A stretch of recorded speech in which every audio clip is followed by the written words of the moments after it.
बोलो श्री प्राणनाथ प्यारे की जय। बोलो श्री सतगुरु महाराज की जय। पन्ना धाम की जय।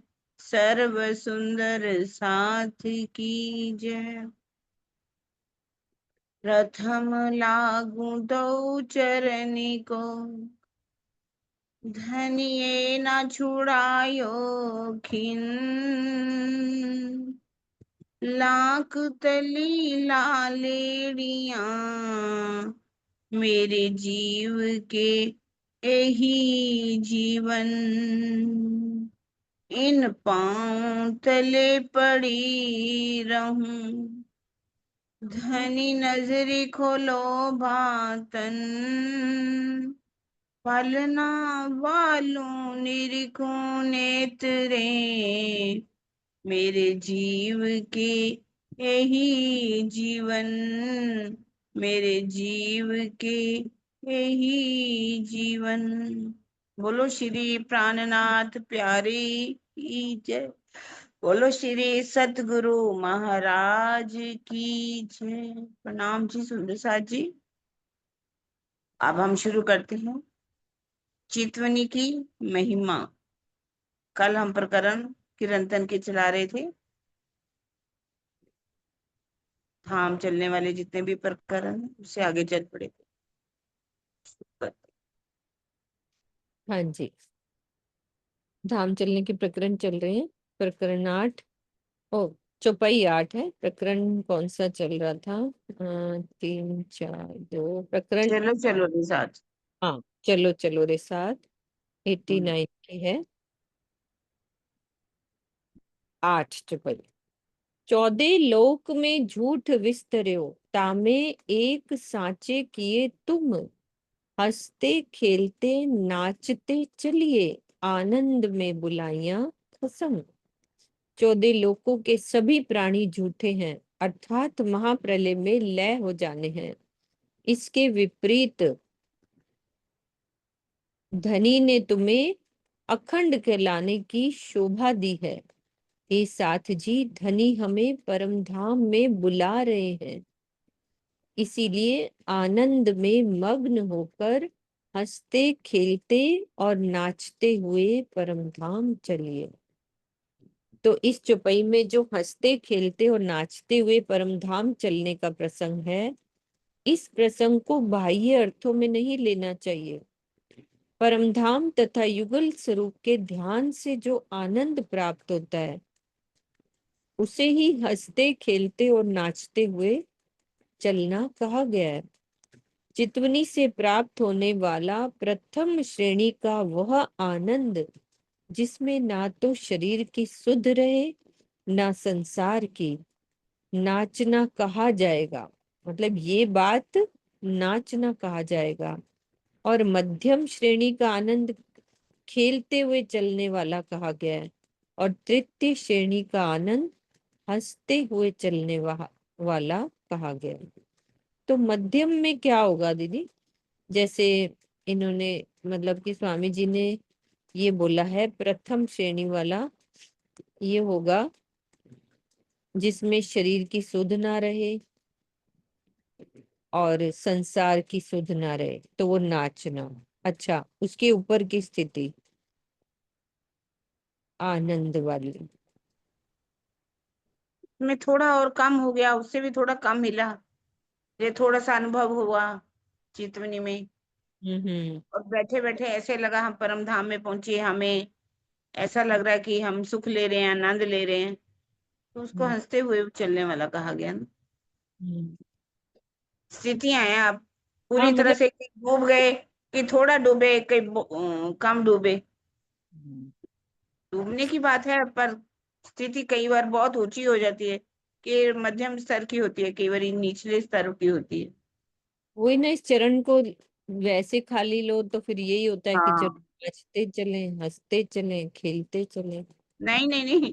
कई सोचते हैं हंसते खेलते नाचते, मतलब हम नाच नाच लेते हैं तो ये हमारा आनंद है। हंसते रहो, बातें करते रहो, खिलखिलाते रहो। तो ये वाली बात नहीं उन्होंने कहा।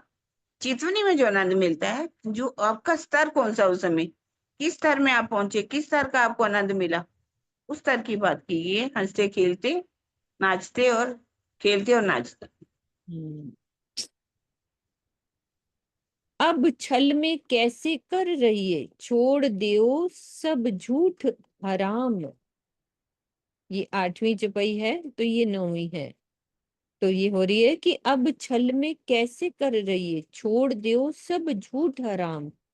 तुरत धनी सो बांध के चलिए, ले विरहा रस प्रेम काम। तो ये जो भाई इसके आगे की है कि क्या करना है।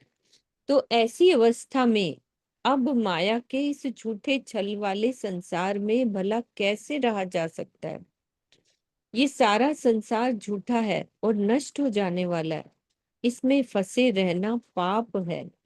इस झूठे संसार को छोड़ दीजिए और धनी के विरहा रस तथा प्रेम में डूबकर अपनी सुरता से उनमें खोए रहिए। तुरंत धनी सो बांध के चलिए, छोड़ दो सब झूठ हराम। जो जो खिन इत होत है, लीजो लाभ साथ धनी पहचान। ए समया तुम्हें बहुरी न आवे, कहती हूँ निश्चय बात निदान। मैं एक विशेष बात निश्चय करके कहती हूँ कि इस जागनी लीला में जो एक एक पल बीतता जा रहा है, उसमें धामधनी तथा सुंदर साथ के स्वरूप की पहचान करके सेवा का लाभ लेना चाहिए। इस प्रकार का अनमोल समय आपको दोबारा प्राप्त होने वाला नहीं है। अब जो सायत इत होत है, सो पियो बिना लगत अगिन। ए हम सयो न जावही, जो साथ में कहे कोई कटुक वचन। प्रीतम के दीदार के बिना एक एक पल जो बीतता जा रहा है, अग्नि के समान कष्टकारी प्रतीत हो रहा है। यदि सुंदर साथ में कोई व्यक्ति किसी के प्रति कटु शब्दों का प्रयोग करता है, तो मुझसे सहा नहीं जाता। कटु शब्दों के अस्त्र शस्त्रों के घाव, कटु शब्द के अस्त्र शस्त्रों के घाव से अधिक तीखे होते हैं। इस चौपाई से तो ये पूर्णतः स्पष्ट है कि जो सुंदर साथ किसी को भी कटु शब्दों से संबोधित करते हैं, वे स्वप्न में भी श्री जी की कृपा के पात्र नहीं बन सकते।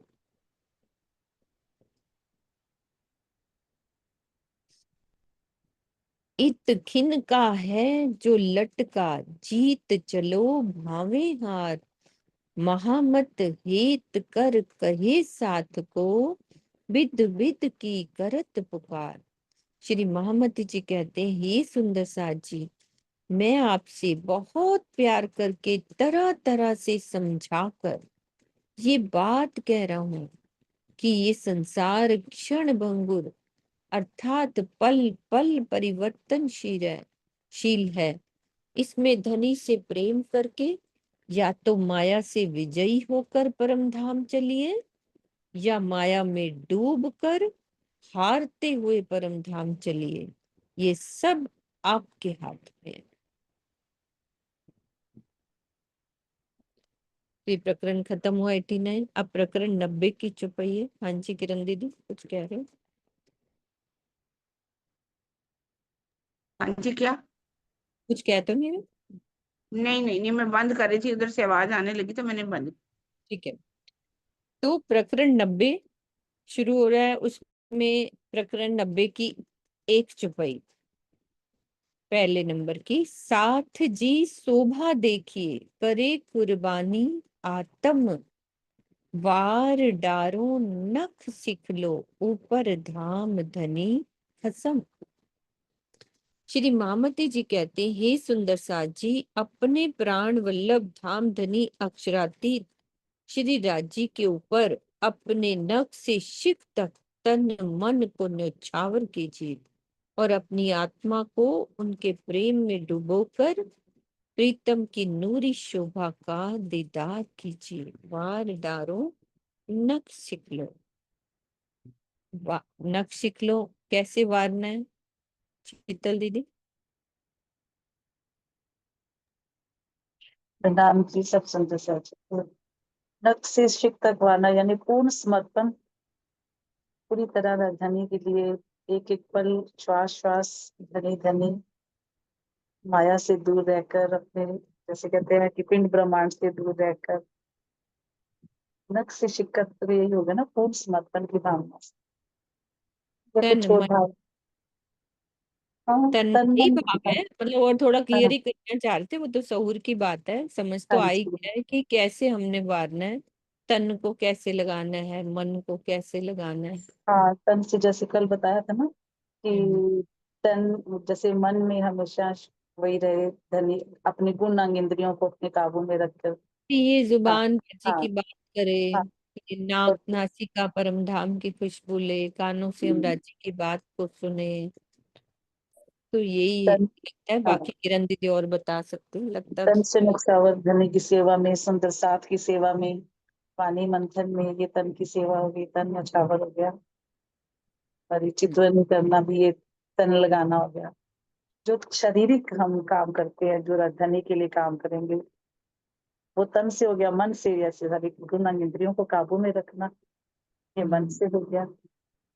और अपनी आत्मा को हमेशा धनी के चरणों में लगाए रखना, चितवन नहीं करना, चितवन में डूबे रहना, धनी के प्रेम में डूबे रहना। अब ये है ना, करे कुर्बानी आत्म, तो कुर्बानी आत्म करेगी ना, जीव करेगा वैसे तो तन मन करके, हाँ, करे कुर्बानी आत्म। काम तो दीदी जीव ही करेगा ना, जीव कसनी तो जीव को ही करनी पड़ेगी। तो बस जब जीव कसनी करेगा तो आत्म को अपने आप ही सुख मिलेगा, वो आनंद मिलेगा। आत्म भी अपने आप ही डूबेगी उस प्रियतम के प्रेम में। कसनी तो इस जीव को ही करनी पड़ेगी। हाँ, सारा तो जीव का है ना। तो ये कुछ अलग भाव है, करे कुर्बानी आत्म, यही है ना किरण दीदी?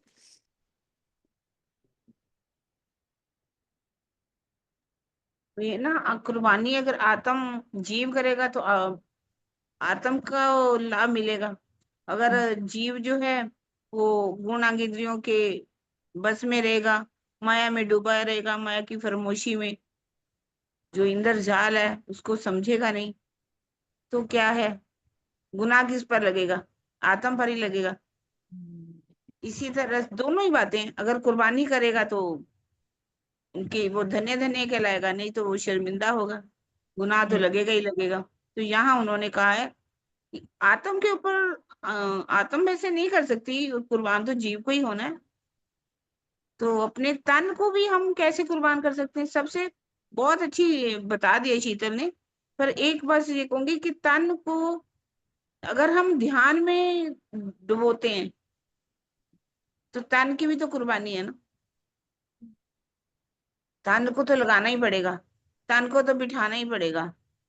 मन जो है हमारे अंतस्करण के अंदर आता है।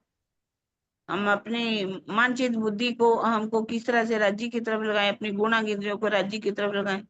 और जीव कुर्बानी करना ही पड़ेगा। तन मन जीव निछावर कीनो, श्री महामति चरणों लाल। तो इस तरह से कुर्बानी करनी पड़ेगी। कुर्बानी तो नख से शिक तक कह दिया, नख वार पैरों का नख, शिक तक, हर हर अंग राज्य की सेवा में, वाणी पढ़ने में, मंथन करने में, चितवन करने में, अपने गुण अंग इंद्रियों को राज्य की तरफ लगाने में, यही तो कुर्बानी है। यही है ना, माया से विजयी होकर परम धाम चलिए, या माया में डूबकर हारते वो हुए हमारी मर्जी है, तो कह रहे हैं। दीदी ये देखो, माया में डूब कर हारते हुए भी परम धाम जाएंगे क्या? मैं भी यही कल वाली आपकी बात। कल वाली बात आ गई ना, जो माया में डूबे भी हुए हैं, हार भी गए, कोई है ही नहीं, फिर भी परम धाम जाएंगे। जो रूह है वो उनको तो राजी लेके ही जाएंगे ना, पर हंसी हो जाएगी ना। फांसी तो फिर होएगी ना।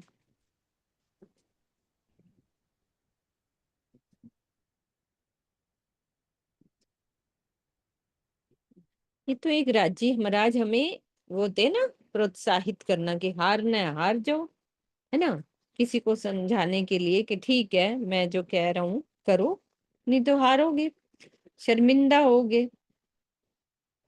जैसे किसी को कहते हैं ना कि ऐसे चलना है तो ऐसे चलो, लेके तो मैं जाऊंगा, हाथ गोडे तुड़वा देंगे। सीधी तरह चलो तो ठीक है। वो हारना ही है ना यहाँ पर,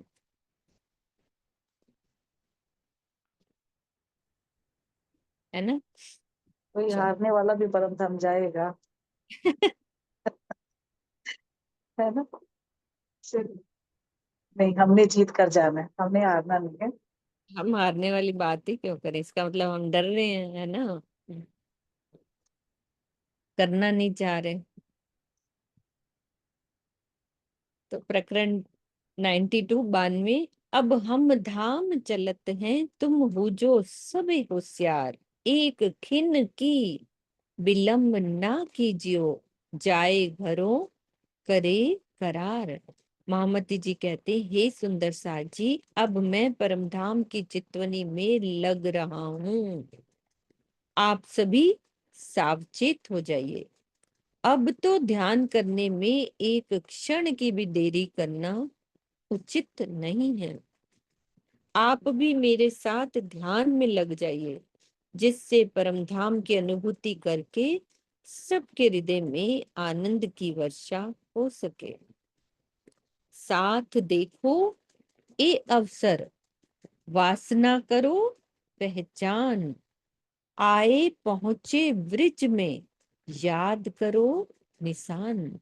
सुंदर साथ जी, इस सुनहरे अवसर का लाभ उठाइए। अब चितवनी द्वारा अपनी आत्मा के स्वरूप की पहचान कीजिए, वासना करो पहचान। अब ध्यान द्वारा उन पूर्व की लीलाओं को याद कीजिए। सबसे पहले हम ब्रिज में आए थे, आए पहुंचे ब्रिज में याद करो निशान। धनिये दिखाया नजरों, सुरता दैया फिराए, अब बैठे हम रास में, उछरंग हृदय चढ़ आए। धनी ने अपनी मेहर की दृष्टि से हमारी सुरता को काल माया से परे योग माया के अखंड ब्रिज में भेजा, जिससे हमने अपनी आत्मिक दृष्टि से देखा, जिसे ब्रिज को देखा। इसके पश्चात हम रास के ब्रह्मांड में गए, जहाँ की अखंड प्रेममय लीला को देखकर हमारे हृदय में आनंद भर गया। तो इस चुपई में ध्यान में डूबने पर होने वाली उन अनुभूतियों का वर्णन है कि किस प्रकार हमारी सुरता काल माया के ब्रह्मांड से परे अखंड ब्रिज और रास में पहुंचती है। परमधाम की परात्म की लीला है, किंतु परमधाम के बाहर हद और बेहद में आत्मा की ही लीला संभव है। आत्मा को परात्म का प्रतिबिंब कहते हैं। सिफत ऐसी कही मोमिन की, जाके अक्स का दिल अर्श का कथन यही सिद्ध करता है। तो ध्यान में आत्मिक दृष्टि द्वारा ही परमधाम युगल स्वरूप और अपने मूल तन को देखा जाता है। आत्मा, सुरता और वासना सभी एकार्थवाची हैं।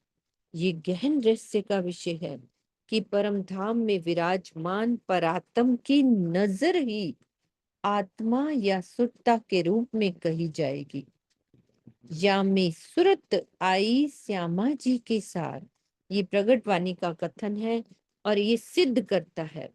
तो ध्यान में आत्मा की दृष्टि ही परम धाम पहुंचती है, ये समझाने के लिए। सुरता दई फिराए। क्लियर है ना ये वाली बात।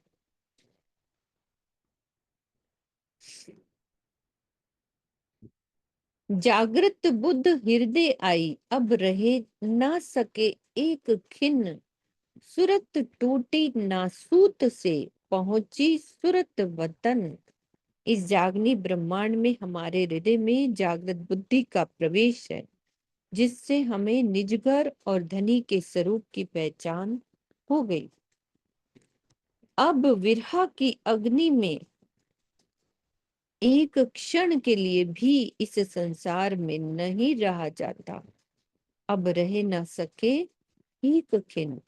अब मेरी सुरता इस पृथ्वी लोक से परे परम धाम के ध्यान में लग गई।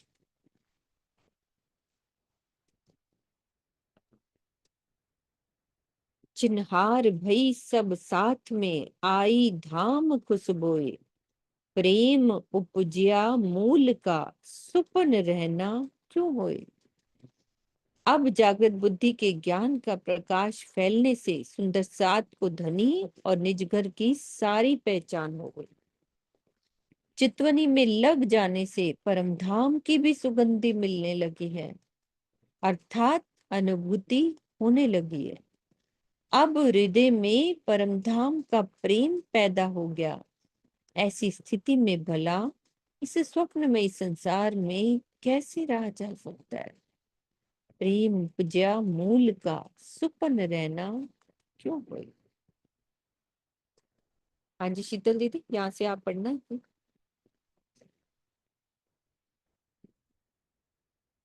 देख तैयारी साथ की, उस समय रहा ना हाथ। अवसर नया उदय हुआ, उमंगियों सब साथ।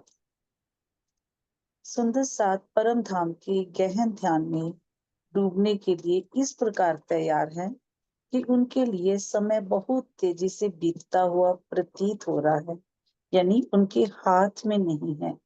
अब सब सुंदर साथ बहुत अधिक उमंग में हैं, क्योंकि परम धाम की वाणी के अवितर्त हो जाने के पश्चात केवल चितवनी के ही आनंद में डूबे रहने का नया ही अवसर प्राप्त हुआ है।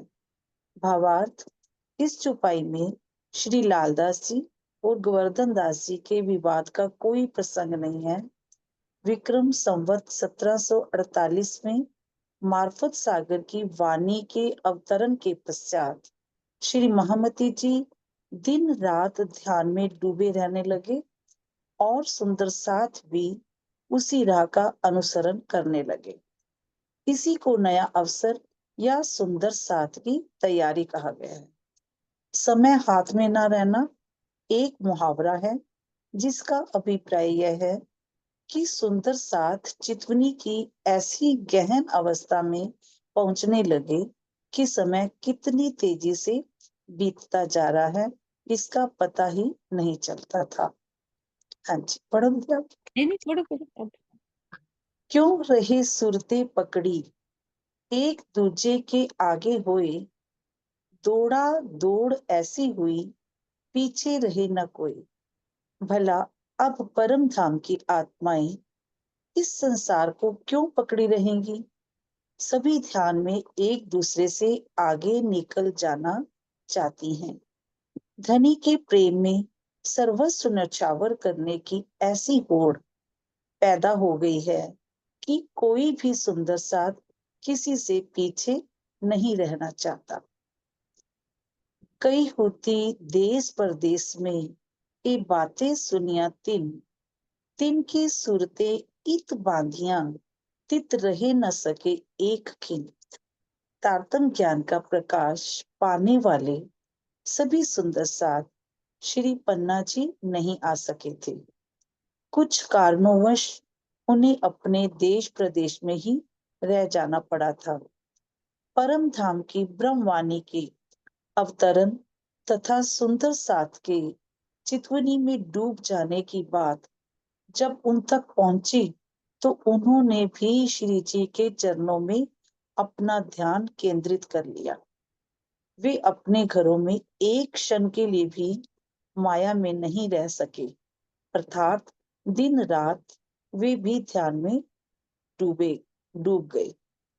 दीदी यहाँ पर जैसे मेरी बात सुन, जहाँ लिखा है ना कि जो साथ नहीं जा सके वो वहीं बैठे श्री जी के चरणों में ध्यान लगाने लगे।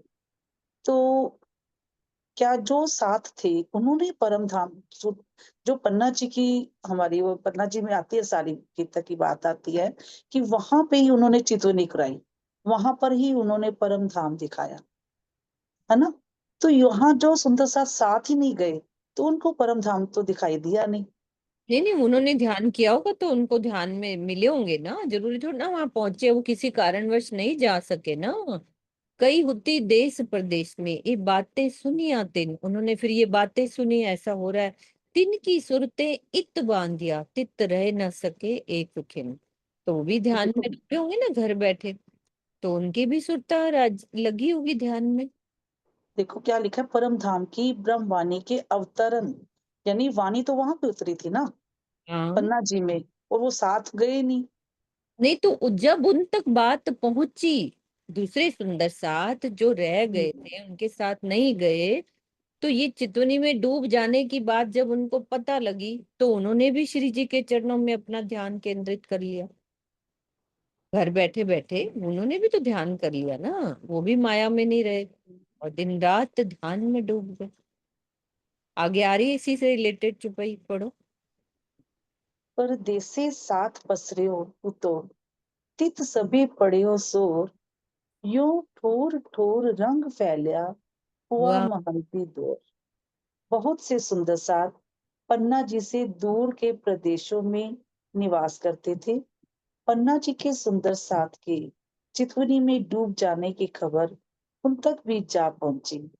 इस प्रकार चारों ओर परमधाम और युगल स्वरूप की चितवनी का रंग फैल गया। सभी सुंदर साथ श्री जी को अक्षरातीत का स्वरूप मानकर उनके बताए हुए मार्ग पर चलने लगे। आगे भी। पिछला, हाँ जी, पिछला साथ आए मिलसी, पर अगले करे उतावल, के ताक साथ विचार निका, सो जाने चले सब मिल। ब्रह्मवाणी से धनी के स्वरूप की पहचान करने वाले सुंदर साथ तो भविष्य में ध्यान में लग ही जाएंगे, किंतु जिनको प्रियतम अक्षरातीत की पहचान हो चुकी है, वे इस बात के लिए उतावले हो रहे हैं कि कब हम युगल स्वरूप तथा परम धाम की चितवनी में डूब जाएं। कुछ सुंदर साथ के विचार बहुत अच्छे हैं। वे सोचते हैं हम सब मिलकर परम धाम के ध्यान में लग जाएं। इन विध शोर हुआ साथ में, ठौर ठौर पड़ी पुकार, एक आए एक आवत है, एक होत है तैयार। पूरा इस लिंक ही है, पूरा ही हाँ, प्रकरण है ये वाला। इस प्रकार जगह जगह सुंदर साथ में परम धाम की चितवनी की आवाज जोर शोर से सुनाई पड़ने लगी। धाम धनी के चरणों में कुछ सुंदर साथ आ चुके हैं, कुछ आ रहे हैं, कुछ आने के लिए तैयार हो रहे हैं। अब ये चितवनी का शोर अभी भी तो चला है ना, बिल्कुल। है ना। अभी शोर ज्यादा हो गया ना, बीच में तो बिल्कुल ही बंद हो गया था। बिल्कुल, तभी तो कहा ना, ये अब अवसर आ गया, अब सब लग पड़े हैं इस दौड़ में, हाँ। एक दूसरे से आगे बढ़ने की कोशिश कर रहे हैं। तो हाँ। है, हो रहा है, अब तो ये वही दौर फिर आ गया। ऐसा समय इत हुआ, आई पहुंचे इन मजल, कोई कोई लाभ जो लेवही, जिन जाग दिखाया चल। जागनी का यह ऐसा दौर है जिसमें सुंदर साथ उस मंजिल पर पहुंच चुका है जहां युगल स्वरूप की शोभा को दिल में बसाने के सिवाय अन्य कोई भी चाहत नहीं होती। जिन जिन सुंदर साथ ने चितुनी द्वारा अपने दिल में धनी को बसाया और अपनी आत्मा को जागृत किया, वे ही इस अनमोल समय का लाभ ले सके। सुध बुध आई साथ में, सुरता फेरी सबन, कोई आगे पीछे अव्वल, सबे हुए चेतन।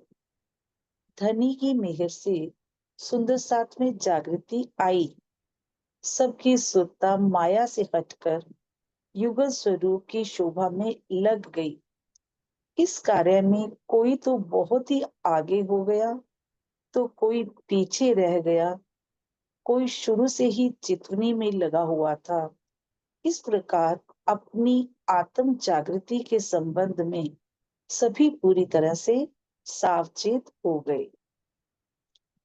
कोई कोई पीछे रह गई, तिनकी सूरत रही हम माहें, ढील करी ज्यों स्वात्स्यों, आए अंग पहुंचे नाहीं।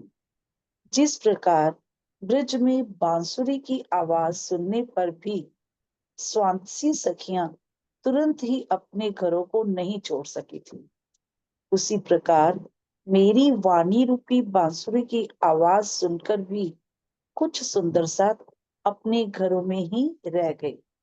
उनके हृदय में ब्रह्मवाणी का प्रकाश तो पहुंचा, किंतु वे अपना घर द्वार छोड़कर मेरे पास पन्ना जी तक नहीं पहुंच सके, किंतु उनकी सुरता मुझसे जुड़ी रही। यानी वो श्री जी के ही चरणों में जुड़े रहे, पन्ना जी की मतलब परम धाम की तरफ नहीं गए। यही हाँ कहना चाह रहे हैं ना? हाँ, मतलब है ना? नहीं नहीं, क्योंकि हाँ श्रुता मुझसे जुड़ी रहे, पन्ना जी नहीं साथ गए, मतलब फिर भी अपने घरों को नहीं छोड़ा ना उन्होंने। स्वाद सी सखियां ढील करी ज्यों स्वाद से, है ना। सही कहा। समझ गई। कहे श्री महामती पृछा तिनकी, जो पहले हुए निर्मल, छूटे विकार सब अंग के, आए पहुंचे इश्क अव्वल। श्री महामती जी कहते हैं कि ब्रह्मवाणी के प्रकाश में स्वयं को जागरूक कर लेने वाले सुंदर साथ के लिए यह परीक्षा की घड़ी है। जो सुंदर साथ युगल स्वरूप को तथा परम धाम को अपने दिल में ध्यान द्वारा बसाने का की राह पर चले, उन्हें सबसे पहले इश्क की प्राप्ति हुई। उनके हृदय के सभी विकार दूर हो गए तथा वे सबसे पहले निर्मल हो गए। हम्म, ये हो गया प्रकरण खत्म। हाँ जी। टाइम है दीदी? हाँ हाँ, जैसे ये तो आधा घंटा है, पढ़ो। प्रकरण 83 93। 93। अब हम चले धाम को साथ अपना ले, लिखिया कौल फुरमान में, आए पहुंचा ए। श्री महामती जी कहते हैं कि कुरान में लिखे हुए वचनों के पूर्ण होने का समय आ गया है। अब मैं परम धाम के सुंदर साथ के साथ चितवनी में मगन हो रहा हूँ। भावार्थ: कुरान के पारा 7 व ईजा समूह सूर 6 आयत 36 में कहा गया है कि मुर्दों को खुदा क्यामत के दिन उठाएंगे और फिर वापस अर्शे अजीम ले जाएंगे, अर्थात रूहों यानी ब्रह्म मुनियों को एक जमा जमा की नमाज पढ़ाकर वापस ले जाएंगे। अर्श बका पर सिजदा, है ना, एक जुम्मा होगा वो। हाँ, बका पर सिजदा करावसी इमाम।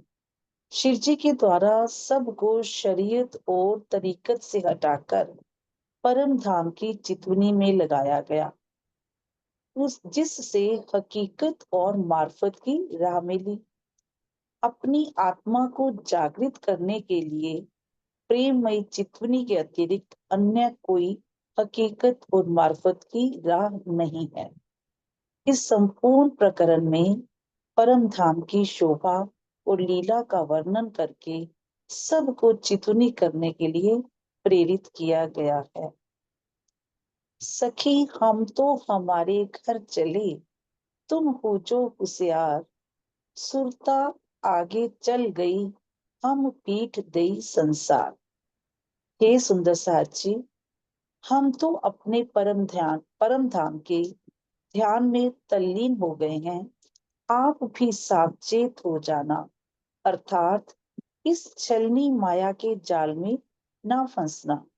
हमने संसार से नाता तोड़ दिया है और अपनी सुरता को परम धाम में लगा दिया है। भावार्थ: पीठ देना एक मुहावरा है जिसका भाव होता है संबंध तोड़ लेना या बिल्कुल ही भुला देना। योग दर्शन का कथन है चित्त वृत्ति निरोध योग, अर्थात चित्त की वृत्तियों का निरोध ही योग है। इसका अभिप्राय यह है कि अपनी चित्त वृत्तियों को माया में भटकने यानी फंसने से रोक देने पर योग की स्थिति प्राप्त होती है। इसी को बोलचाल की भाषा में चितवनी कहते हैं, जिसका तात्पर्य होता है संसार से अपना ध्यान हटाकर प्रियतम में लग जाना। हाँ हमें हाँ जी,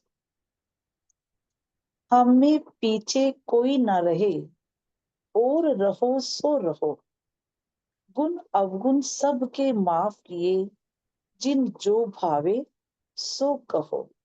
मुझे आशा है कि हम में से कोई भी सुंदर साथ अब चितवनी में पीछे नहीं रहेगा।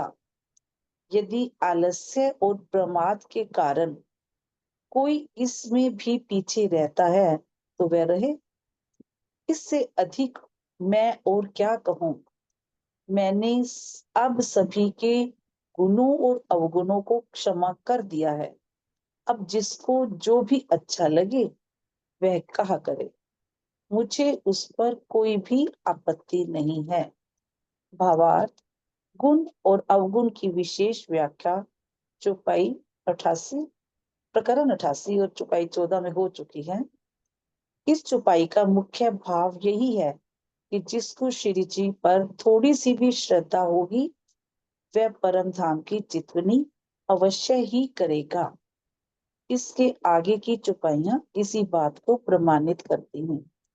हाँ जी, सुंदर सर जी, गुण अवगुण को एक बार दोबारा कोई बताना चाहे? अवगुण चांदी। तो चलो माफ करते ही हैं, गुण कौन से माफ किए? हाँ जानती थी, याद है गुण कौन से माफ किए? ध्यान नहीं आ रहा। यही है ना गुण शीतल दीदी, जैसे कोई समर्पित करते हैं तो मतलब कि जो राज्य की राह पे आगे भी चल पड़ते हैं तो उनके अंदर वो गुण आ जाता तो है। भी मैं लेते हैं ना, जैसे मैं कहीं आ कि जाती है मैं ना इतनी कि वाणी हमने मंथन कर, ये हाँ, कर लिया, इतनी सेवा कर ली, सेवा इतना करें, कर बिल्कुल। ली, जो है ना, जैसे मन सुंदर में। साहब की सेवा करने के बाद भी कोई हाँ, कहे मैं बहुत सेवा करता और हूँ, फिर मैं इतनी जबरन सेवा उस पे देता हूँ। थोपते हैं, है ना, किसी बात के लिए। तो राजी कहते हैं करो फिर, ये तो भी तुम्हारा गुण भी राजी ने दे दिया है, फिर भी हाँ, तुम्हारे अंदर से वो बात नहीं जा रही है। तो अब मेरे यानी को बातों से सेवा भी कोई करना कहा जाता है, गुण ही कहा जाता है ना सेवा करनी। एक गुण ही है ना लेकिन सेवा करनी, कुछ अहंकार आ भी गया ना, अहंकार अहंकार आ आ गया जाना तो वो किसी भी अवगुण हो तरह गया। से, और उसको वो फिर वो अवगुण हो गया। फिर एक तो राजी की मेहर से गुण राजी हमें देते हैं, है ना, किसी को हाँ, कोई सेवा का भाव कोई भी देते हैं, लेकिन हम उसको जबरन सुंदर साथ पे भी थोपते हैं ना, कराते हैं, खुद करना नहीं, आप ये करो, आप ये करो, है ना। ये वो लिखा हुआ है यही अर्थ में, दूसरी चौपाई में, इसी के भावार्थ में। तो यही कि अहंकार आ जाता है ना, हमें दिया राजी ने होता है, एक्चुअली जो गुण अहंकार आया तो गुण भी अवगुण बन गए ना। वो गुण बन हाँ, गया, वही वाली गुण बात। भी अवगुण बन गए। मुझे गुण ऐसा भी लगता है अवगुण बन कि जाता गुण अवगुण अपन ना, जैसे कहते हैं ना, मैं तो तुम्हारी हार जीत में भी भागीदार हूँ। अपन बोल देते हैं ना बोलचाल में, गुण अवगुण मैंने सब माफ करे, तुमने जो भी किया मैंने माफ कर। तो वही क्योंकि होता है ना कि गुण भी कोई तब आपने अवगुण अच्छा बन काम गए जब करके, अगर। अच्छा, वही कहते हैं ना अच्छा काम करके किसी को सुनाते रहो, मैंने तेरे लिए वो किया, हाँ, मैंने तेरे लिए वो वो किया, भी तो अवगुण वो बन गया गुण, ना, सुना दिया हाँ, तो तो। वो अवगुण ही बन जाता है ना। हम्म। वो कह रहे हैं मुझे कोई मतलब नहीं है इस चीज, हाँ, बस कोई मतलब नहीं है, ये तीन चीजें ही है। जैसे अब मर्जी रहो, जिसको जो राजी अच्छा ने लगे तुम्हें वही दे करो। भी दिया, अब जो तुम्हें समझा भी दिया, अब जिसकी जो इच्छा है वैसे करो। जैसे करो कोई बस। परेशान हो जाता है ना, एक आखिरी टाइम तक, जैसे होता है ना, कह के एक टाइम बाद तो ये अब कहते हैं मैं तो जब जा रहा हूँ, अब तुम्हें करना है करो, जैसे रहना है रहो, सब कुछ तो बता दिया है। अब हमारे को भी तो राजी यही बात ही तो कह रहे हैं, कितनी बार श्री जी वहां ध्यान में बैठे हैं और हमारे कितने परमहंस सरकार श्री ने हमें समझाया है ना। अब स्वामी जी समझा रहे हैं, अब कितना कितना समझा के भी हम वही करते रहेंगे तो कहेंगे ना रहो तुम अपनी माया में, मैं तो अब जा रहा हूँ। एक तन चला गया ना, तो वो भी हमसे हमारे सदगुरु छुट्टी गए ना सरकार श्री, हमें उन्होंने भी दिया बहुत कुछ, उन्होंने भी चितवनी का रास्ता तो उन्होंने दिखाया था शुरू में, कराई है उन्होंने तो तो। पहले तो चितवनी से सीखी थी। और फिर अब स्वामी जी कितना बड़ा, कितना ही क्या क्या कर रहे हैं, सिर्फ चितवनी एक लक्ष्य है। चितवनी से अपने लक्ष्य को प्राप्त कर सकते हैं, बस यही बार बार एक्चुअली समझाते तो देखो इस समय ना पूरे संसार में ही ध्यान के ऊपर बहुत ज्यादा केंद्रित करे जा रहे हैं। आप किसी दूसरे धर्म में भी चलो ना, सब ध्यान ध्यान ध्यान की बातें करते हैं। अगर शरीर स्वस्थ रहना है तो ध्यान से रहेगा। इवन मतलब जो अभी स्वामी जी ने बताया था, चाइना जैसा कम्युनिस्ट जो देश है वहां भी ध्यान की प्रक्रिया सिखाई जा रही है। तो अब तो एक रास्ता ही यही बताया जा रहा है। हमारे लिए ये सरल है कि हमारे पास एक लक्ष्य है, उनके पास लक्ष्य नहीं है। वो तो खाली यूं ही अपने शरीर को स्वस्थ रखने के लिए कह सकते हो, मन को स्वस्थ रखने के लिए कर लिया उन्होंने, विपश्यना वाले 10 जो करते मिनट हैं, में ध्यान करते हैं, उनको इतना ही ध्यान पता करते हैं। होता है। हाँ, वो उनका लक्ष्य केवल यही होता है कि हम स्वस्थ रहेंगे। अगर ध्यान करेंगे तो मन शांत रहेगा, मन शांत रहेगा तो शरीर स्वस्थ रहेगा। लेकिन हमारा लक्ष्य दूसरा है। हमें तो सब कुछ पता है, हमें वही देखना है जो हमें मालूम है। वही ना, और उनको ये मंजिल भी का पता ही एक, नहीं है, मंजिल का ही उनको नहीं पता नहीं पता। ना, बस लक्ष्य नहीं है ना उनके पास, कोई लक्ष्य नहीं है। वो करवाते भी हैं तो बस वही सांसों पे ध्यान दो, फिर एकदम शून्य में चले जाओ, बस उसके बाद खत्म। शून्य के बाद आगे, जैसे अपन कहते हैं निराकार के आगे, वो लोग, उनको तो यही लगता है निराकार के आगे कुछ नहीं है, इसलिए वो शून्य तक लेके जाते हैं। बस शून्य तक जाओ, खत्म। अब तुम्हारा शरीर जो है एक मशीन बन गया, मशीन की तरह आपको लगेगा। विपश्यना वाले यही करवाते हैं। तो और जितने भी दूसरे भी ध्यान, दूसरे भी जितने भी धर्म है, सब अब ध्यान की तरफ ज्यादा लगते हैं कि ध्यान करना चाहिए, ध्यान करना चाहिए। इस पर अब बहुत ज्यादा जोर है। और हमारे अपने जो है, हम लोग के तो खैर लक्ष्य है, तो हम इसको, ध्यान को हम चितवनी कहते हैं। उनका ध्यान है, हमारा चितवनी है। क्योंकि चितवनी का मतलब है चितवन, मतलब आपने चित्त को राज्य की ओर मोड़ देना है, आप उनको दिखेंगे। चितवन का मतलब होता है कि आपने देख रहा किसी को, तो हमारे सामने एक लक्ष्य है, हमें उसको दिखना है और राज्य दिखाते हैं। अभी तो दिखाएंगे हमें भी। बिल्कुल।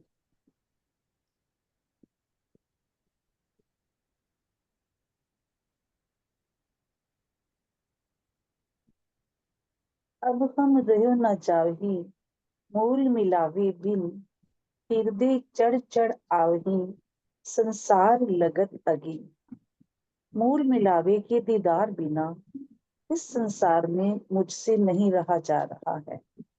मेरी आत्मा के हृदय में मूल मिलावे की शोभा बार बार आ रही है। अब मुझे संसार अग्नि के समान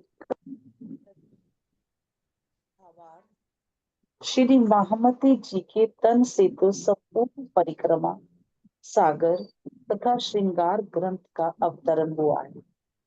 उनके द्वारा मूल मिलावे के दर्शन की व्याकुलता का जो वर्णन है, वह सुंदर साथ को सिखापन देने के लिए, जिस प्रकार किसी मकान में आग लग जाने पर उसे छोड़ना ही पड़ता है, उसी प्रकार इस चौपाई में संसार को अग्नि के समान त्याज्य बताया गया है।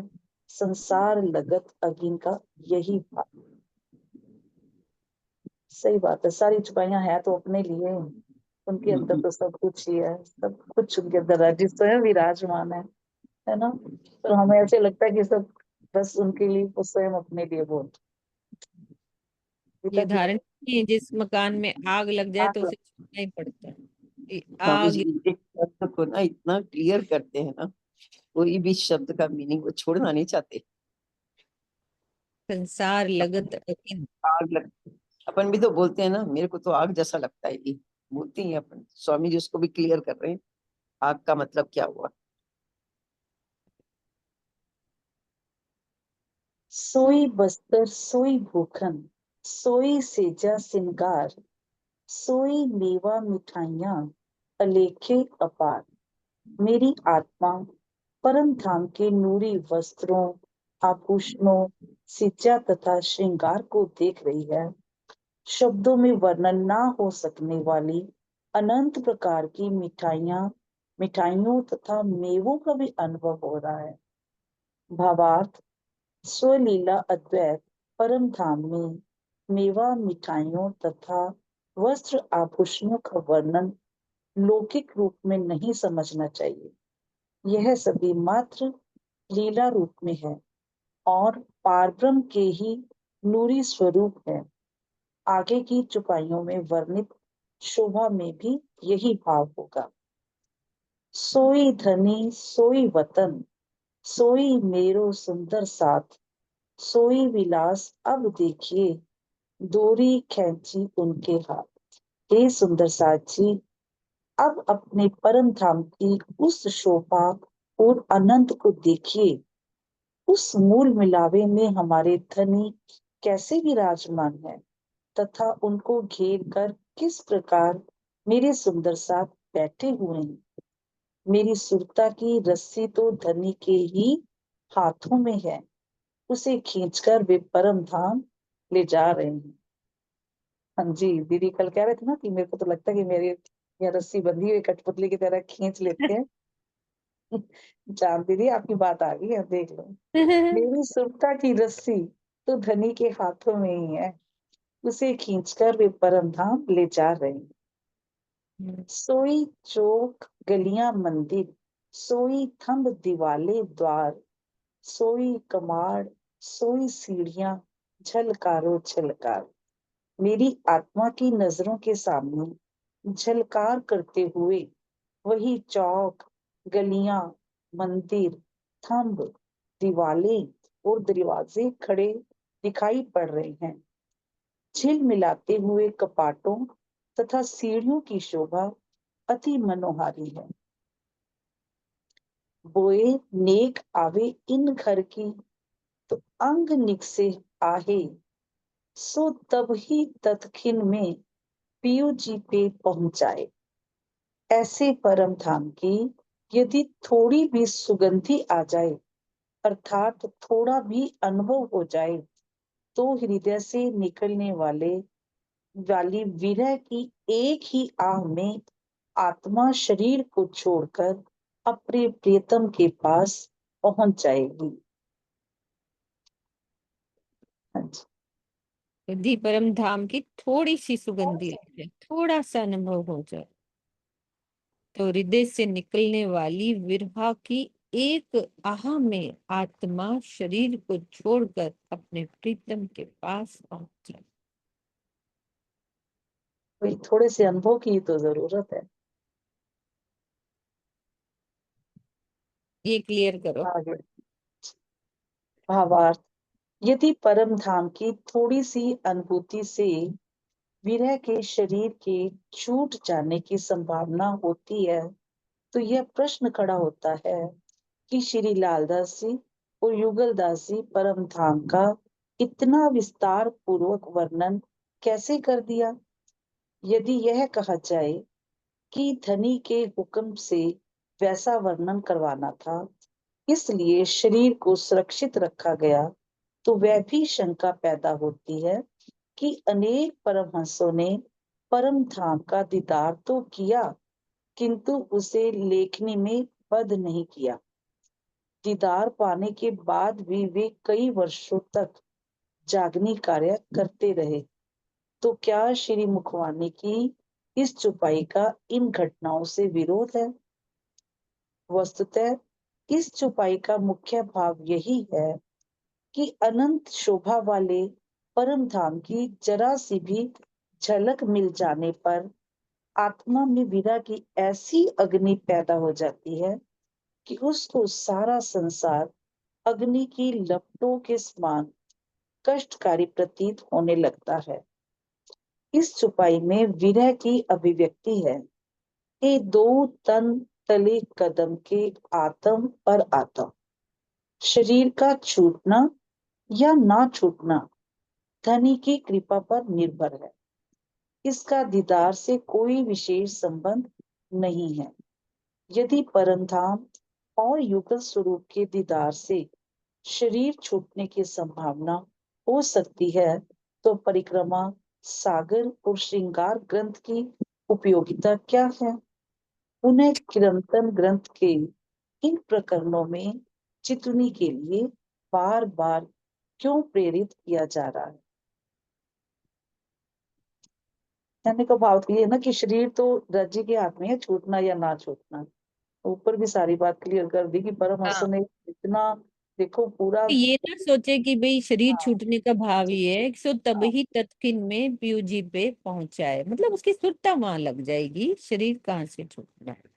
भाई विरहा कितना जरूरी है कि विरहा बोए नेक आवे इन घर की, तो अंग निक से आहे, आहें निकलेंगी ना। यदि घर की थोड़ी सी भी हमें सुध आ जाए, खुशबू आ जाए, तो वो विरहा के कारण धनी के पास पहुंच जाएगी ना, चितवनी लग जाएगी उसकी, पीयू जी पे पहुंच जाएगी। यही भाव है ना, शरीर थोड़ी ना छूटे। भाई वो तो राजी की मर्जी है, छूट भी जाए तो भी अच्छा है। वो तो राजी रखेंगे, जैसे चांद दीदी कहती है, यदि छूट भी जाए तो भी अच्छा ही है। हमारी चाहत तो यही है कि चितवनी में बैठे बैठे छूट जाए। वही ना। वो कई सुंदर साथ का ऐसे छूटा है ना, कई मैं देखा था, एक मत्था टेक रहे मंदिर में, वही शरीर छूट गया। हाँ, सही बात है। है ना, तो अच्छा ही है। ठीक है, एक ये कर लो, फिर इसके बाद तो याद करो जो मांगिया, धनी खेल दिखाया कर हेत, श्री महमती कहे महबूब के, सुख में हो सावचेत। श्री महमती जी कहती हैं कि हे साथ जी, आप उस प्रसंग को याद कीजिए जिसमें आपने परम धाम में धनी से माया का खेल मांगा था। धनी ने हमारी इच्छा पूरी करने के लिए बहुत लाड प्यार से यह खेल दिखाया है। अब आप इस बात के लिए सावधान हो जाइए कि इस माया में बैठे बैठे प्रीतम के अखंड सुखों का अनुभव करना है। चौपाई दोहरा दो यहीं पे।